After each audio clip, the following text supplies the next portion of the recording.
سفرة رمضان ما تنفعش من غير القطايف، فتعالوا بقى في الفيديو ده اوريكم ازاي تعملوا احلى عجينة قطايف في البيت بطريقة سهلة قوي ومش هتاخد منك اي وقت خالص. المكونات اللي هقولها لك دي لكل كوبايه دقيق. عندي كوبايه دقيق على معلقه كبيره ممسوحه من الخميره، رشه ملح بسيطه، معلقه كبيره من السكر، وكمان كوبايه وربع من الميه الدافيه، ومعلقه كبيره من النشا. دي نسيت اصورها بس هي كانت على الدقيق. عندي معلقه كبيره من النشا. وبعدين بدات اقلب الحاجات دي كلها. ممكن تضربيها في الخلاط لحد ما يبقى معاكي خليط ناعم كده، ولو ما عندكيش الخلاط ممكن تضربيها بالمضرب وتصفيها.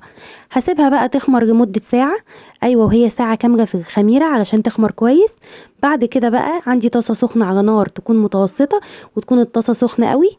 بعد كده بقى بدأت اشكل القطايف بتاعتي بالحجم اللي انت عايزاه. انا بحبها تكون كبيرة شوية، وبرضو على نار متوسطة. بدأت ان انا احط الطاسة بتاعتي بعد ما حطيت القطايف، وهسيبها لحد ما لون العجينة يتغير خالص. يعني ما يبقاش عندي اي لون فاتح، لا بيبقى لونها مايل للاصفر كده شوية، وتبدأ تظهر فيها الفقاعات دي، وهتلاقيها خدت لون من تحت. الفقاعات دي اكبر دليل على ان العجينة بتاعتنا خمرت كويس.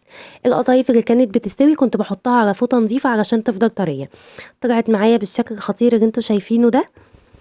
بعد كده بقى بتحشيها الحشوه اللي انت عايزاها. ممكن تحشيها جبنه او تحشيها زي ما انا حشيتها كده زبيب وجوز هند، وحمرتها في زيت سخن. وبعد كده بدات ان انا ازين الوش بشويه من المكسرات.